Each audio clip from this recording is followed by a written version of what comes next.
Hello, everybody, and welcome to episode 256 of Optimal Living Advice, the podcast where we take any questions you might have about the many struggles of life and get them answered for you here on the show.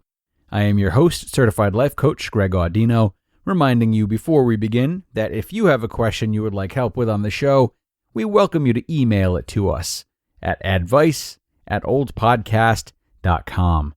And in this episode, folks, we will take a question from a listener who can't seem to quiet her mind. In her question, she describes the power she feels she's losing over her racing thoughts, in spite of whatever she tries. Well, this is a tough spot to be in. It is a spot in which it's easy to feel hopeless, but it's also a spot in which it's easy to become too aggressive with our thoughts, and we really don't want that either. So let's hear what she has to say and try to rebuild the relationship she has with her thoughts. Here's her question. My mind just races. I desperately want to keep it quiet and think less about everything, but no matter what I try, it never works. I once thought this was helpful, but I see now that it isn't. Is this one of those things that I should just accept about myself? Or do you have tips you can offer about how to stop this? I'm feeling very lost, and thoughts are building up more than ever. Everyone just keeps submitting questions that I really need to answer for myself first. I hope there's a sense of camaraderie in the fact that I'm going through so much of this stuff with you guys. Shucks. Okay, good question, asker. Let's see if we can break this thing down and work on it together. So, first and foremost, it's a very big and very common question to ask of oneself. Is it healthier to accept this or change this? Though asking oneself this question is a sign of some unrest, it's also a very important question to be asking in order to resolve this unrest. And what I'll say to this is that sometimes change is good, but only if it comes after acceptance, because acceptance is always the foundation from which to work. Yes, I recommend trying to accept your overthinking and anything else about yourself that may seem less than desirable, because it isn't until doing so that you can stand a good shot at initiating healthy, patient change, rather than trying to fight or shame yourself into change. That never really happens without resulting in bumps and bruises, many of which end up feeling worse than where you were at in the beginning. So you mentioned having tried a lot of things and none of them working. But if you're asking me if you should accept your overthinking, that means that you haven't yet. And based on that little formula I just listed, if you haven't yet accepted it, then you're jumping right into the tips and tricks to change without first retreating your thoughts. And maybe returning to some of what you've tried previously can work, but with a layer of acceptance underneath it. So let's spend today retreating your thoughts, rather than jumping right into strategies. The first thing I would advise you to look at differently is this notion of once thinking that your thoughts were helpful, but now seeing that they aren't. So for my money, your excessive thinking is not something that was once useful and now isn't. Nor is it something that was never useful, or something that is always useful. It's more about the quality of your thoughts than the quantity. And separating good quality from bad quality is really important. So let's turn to a scenario to paint this picture. So say you had a terrible fight in which you accused your boyfriend of cheating on you, and the next day he ended the relationship. And lately you've been recycling 4 thoughts about this. Thought number 1, does that mean he was cheating on me since he broke up with me? Thought number 2, I can't believe he left me after something so stupid. Thought number 3, did I lose the love of my life? And thought number 4, did I give him a chance to say his side, or did I just scream over him? Now, the first 3 thoughts are unnecessary excessive thoughts, whereas the 4th thought is actually worth repeating. The first 3 thoughts serve no active purpose.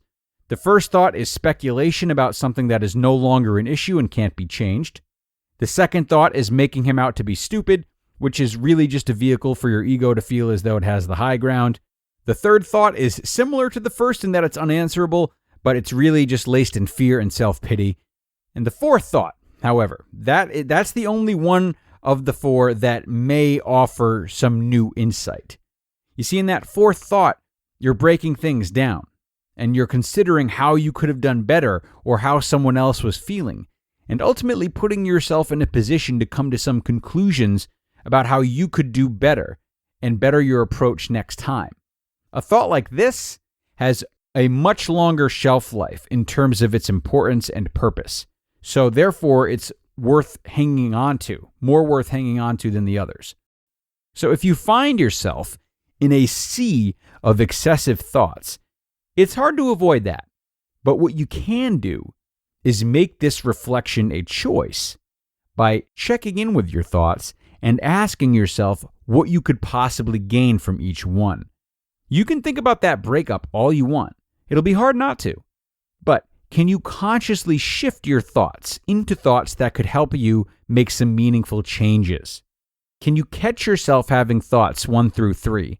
And rather than scolding yourself for thinking about the breakup again, simply shift those thoughts into thoughts that are more like the fourth one. In this way, the goal doesn't have to be to think less, but to think right and to think efficiently. Try to readjust your thoughts like this so they have clear objectives. Because the more time you spend with thoughts that are not productive, the less time you keep for thoughts that could have real, genuine influence. And in addition to asking yourself what you can gain from your thoughts, it might also be worth it to ask yourself what you seek to gain from the subjects of your thoughts. What do you want from those scenarios? How would you have wanted them to turn out better? And why might these needs be coming to a heed now, since you said your thoughts are all building up more than ever?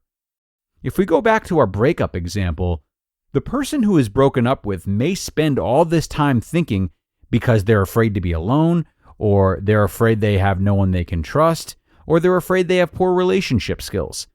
So if we can get to what our thoughts symbolize or represent at a deeper level, they take on a new meaning. And once we have that perspective, we can either reorganize those thoughts to be more productive, or we can seek ways to fill those needs in other areas of life. Someone who's afraid to be alone can start to practice being alone and finding ways to make it valuable time spent. Someone who is afraid they have no one they can trust can start to reconnect with family and friends, or they can go to a support group or a therapist. Someone who is afraid they have poor relationship skills can start listening to Optimal Relationships Daily. All of this, all these options, instead of excessive thinking. Thanks again to the asker for sending this in. As you can maybe imagine, asker, the answers to some of these questions can really dig deep. And for that reason, I might recommend the help of a therapist if you're having a hard time truly understanding what motives lie beneath your thoughts or what you could better extract from your thoughts.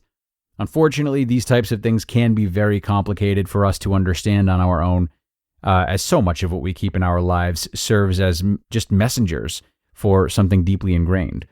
But this is important nonetheless, especially for a busy mind. So, best of luck to you, asker, and anyone else who may be in a similar place. That does it for now, though, everybody. Thanks so much for being here, and do be sure to tune in next time where we will look to help out another listener. I'll see you then.